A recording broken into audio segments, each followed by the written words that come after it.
በእግዚአብሔር በረከትና ህልውና ምድረ በዳችሁ እንደ ኤድን ገነት ይሆናል በሚል ርዕስ ዛሬ ሰብካለሁ።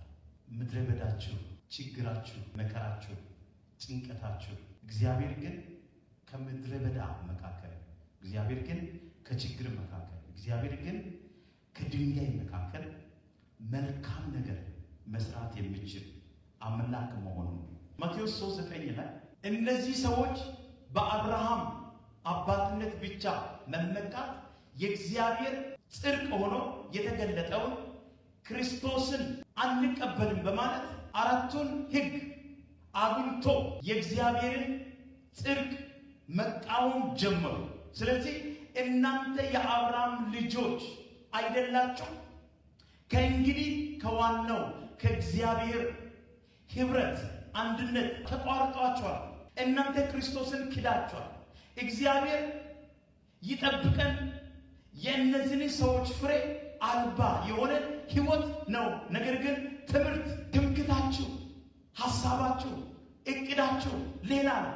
እግዚአብሔር ግን ለአብርሃም ከዚህ ድንጋይ ላይ ልጆች መፍጠር እንደሚችል፣ ከዚህ ከአለት ላይ፣ ከዚህ ከምድረ በዳ ላይ ልጆች አይታዩ ከማይታዩበት ስፍራ ላይ እግዚአብሔር ለአብርሃም ሰው መፍጠር፣ ረዳት መፍጠር እንደሚችል እግዚአብሔር ቃል እየተናገረ በልባችሁም አብርሃም አባት አለን እንደምትሉት አይመስላችሁ እላችኋለሁና እነዚህ ድንጋዮች ለአብርሃም ልጆች ሊያስነሳለት እግዚአብሔር ይችላል። ከነዚህ ድንጋይ እግዚአብሔር ከምድረ በዳ ምንጭን ማፍለቅ ይችላል። ለአብርሃም እግዚአብሔር ኔሽን አሳልፎ ሰጥቷል። ባረጁበት ነገሩ ባለቀበት ባከተምበት እግዚአብሔር የሚረባ ነገር አድርጓል ለአብርሃም። ወገኖች ዛሬ እግዚአብሔር ታላቅ ነገር መስራት እንደሚችል፣ እግዚአብሔር ማዳን እንደሚችል፣ እግዚአብሔር አዲስ ነገር ማድረግ እንደሚችል በቃሉ እግዚአብሔር እየተናገረ ወዮልሽ ወዮልሽ ቤተሳይዳ እናንተ የተደረገው ተአምራት በጥሮስና በሲዶና የተደረገ ቢሆን ማቅ ለብሰው በአመድም ተቀምጠው ከብዙ ጊዜ በፊት ንስሐ በገቡ ነበር። የእግዚአብሔርን ታይም፣ የእግዚአብሔርን ጊዜ፣ የመጎብኘቷን ወቅት፣ የቪዚቴሽንን ወቅት አውቆ መቀመጥ፣ ተረድቶ ዘመኑን አውቆ መቀመጥ እንዴት እንዴት እንዴት በጎ ነገር እንደሆነ መጽሐፍ ቅዱስ እየተናገረ መጠበቅ እንዳለብን ወገኖች፣ መጠበቅ ቆይቼ የእግዚአብሔርን ደጅ ጠናሁ፣ እርሱም ዘንበል አለልኝ፣ ጩኸቴም ሰማኝ፣ ከጥፋት ጉድጓድ ከርግምም ጨለማ አወጣኝ፣ እግሮቼም በድንጋይ ላይ አቆማቸው፣ አረማመድንም አጸና። አዲስ ዝማሬን ለአምላካችን ምስጋና በአፌ ጨመረ። ብዙዎች ያያሉ ይፈርማል፣ በእግዚአብሔርም ይታመናሉ ይላል። እዚህ ቦታ ዳዊት እግዚአብሔርን እንደጠበቀ ነው እዚህ ቦታ ለምናገር። የጠበቀ ሰው ይከብራል፣ የጠበቀ ሰው ይቀበላል፣ የጠበቀ ሰው ምርኮ ይመልስለታል፣ የጠበቀ ሰው በምድር ላይ ከፍ ከፍ ይላል።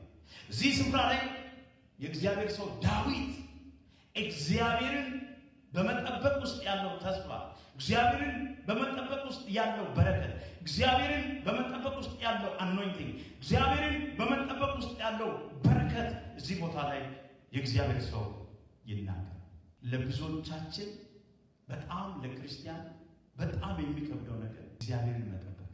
በዚህ ዘመን ሰዎች እግዚአብሔርን መጠበቅ አቅቷቸው ከኔ ጭምር ዛሬ እግዚአብሔር እዚህ ስፍራ ላይ አንድ መልእክት እያስተላለፈ በእግዚአብሔር በረከትና ህልውና ምድረ በዳችሁ እንደ ኤደን ገነት ይሆናል ብዬ እያወራሁ በማንኛውም አይነት ችግር ውስጥ ያላችሁ፣ በማንኛውም አይነት መከራ ውስጥ ያላችሁ የእናንተ ችግራችሁ፣ የእናንተ ምድረ በዳችሁ እግዚአብሔር አምላክ በእግዚአብሔር ጊዜና በእግዚአብሔር ሰዓት ወደ ኤደን ገነት እንደሚቀይር እግዚአብሔር በዚህ ቦታ ላይ በኢሳይያስ ምዕራፍ 51 ቁጥር 1 ጀምራችሁ እስከ 3 ላይ ባለው ክፍል ላይ እየተናገረ እናንተ ጽድቅን የምትከተሉ እግዚአብሔርን የምትሹ ስሙኝ፣ ከእርሱ የተቆረጣችሁበትን ድንጋይ፣ ከእርሱ የተፈረፈራችሁበትን ድንጋይ ተመልከቱ። ወደ አባታችሁ ወደ አብርሃም ወደ ወለደቻችሁ ወደ ሳራ ተመልከቱ። አንዱ ብቻውን በሆነ ጊዜ ጠራሁት፣ በረከትም አበዛውለት ይላል። 3 ላይ እግዚአብሔር ጽዮንን ያጽናናል፣ በእርሷም ባድማ የሆነውን ሁሉ ያጽናናል። ምድረ በዳው እንደ ኤደን በረሃውም እንደ እግዚአብሔር ገነት ያደርጋል። ደስታና ተድላ ምስጋናና የዝማሬ ድምፅ ይገኝበታል ይላል እግዚአብሔር። እዚህ ስፍራ የተቆረጣችሁበትን ድንጋይ ይላል እዚህ ቦታ ላይ የተቆረጣችሁበት ድንጋይ እርሱ ኢየሱስ ነው ይላል። ወገኖቼ የተቆረጣችሁበት ድንጋይ ተመልከቱ። አብርሃምን በብሉይ ኪዳን ማለት ነው እና በአዲስ ኪዳን አለቱ ማን ነው ካላችሁ አለቱ እርሱ ክርስቶስ ኢየሱስ ነው። ያንን አለትን ተመልከቱ ይላል። ብቻውን በሆነ ጊዜ ጠራሁት ይላል። ብቻው በሆነው ጊዜ ጠራሁት። አንደኛ፣ ሁለተኛ ባረኩት ይላል። 3ኛ አበዛውት ይላል። አያችሁ፣ ብቻው እግዚአብሔር ብቻውን ይጠራል፣ ብቻውን ይባርካል፣ ብቻውን ደግሞ ማብዛት የሚችል አምላክ መሆኑን ከዚህ ክፍል እናያለን። አብዛኞቻችን በብዙ ፈተና ውስጥ ልናልፍ እንችላለን።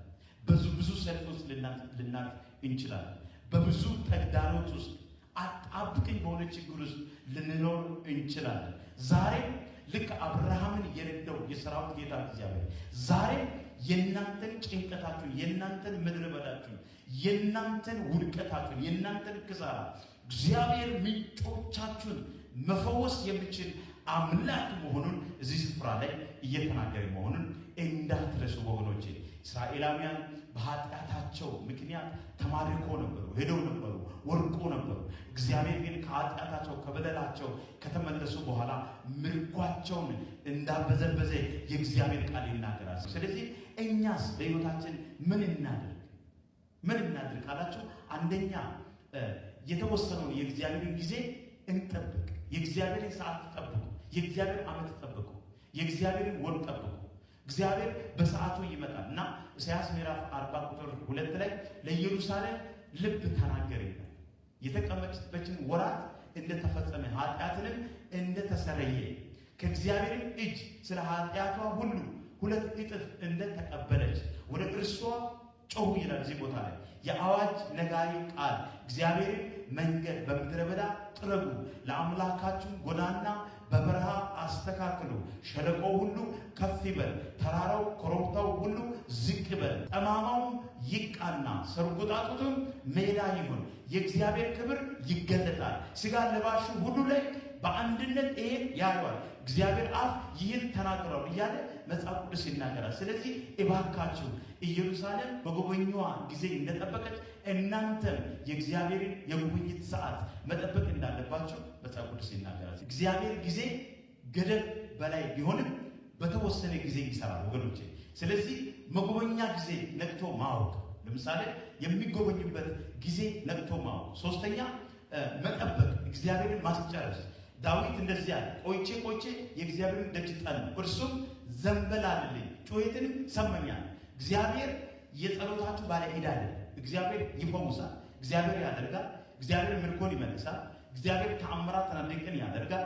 እግዚአብሔር ምድረ በዳችን በእግዚአብሔር ከኖረን እግዚአብሔር ምድረ በዳችን ወደ ኤደን ገነት ወደ በረከት እንደሚቀይር መጽሐፍ ቅዱስ እዚህ ስፍራ ላይ እየተናገረ ነው። ዛሬም ቃል መጥቶልሻል። ዛሬም ቃል መጥቶልሃል።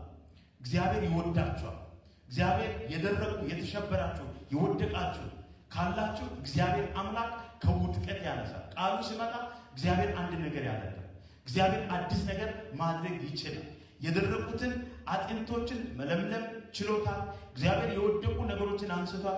የተዘጋውን ቀይ ባህርን መክፈል የሚችል ጌታ መሆኑን አውቃችሁ ዛሬም ወደ ኢየሱስ ነው።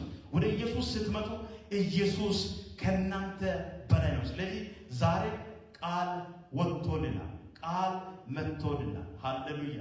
የደረቀብን ነገር ወገኖቼ በልምላሜ ይቀየራል። እንደ ኤደን ገነት እግዚአብሔር አምላክ ያደርጋል። እግዚአብሔር ከነዚህ ኃጢአት ምክንያት ከእግዚአብሔር ተለይቶ የወደቁ ሕይወቶችን እግዚአብሔር እንዳለመለመ የእግዚአብሔር ቃል ይናገራል።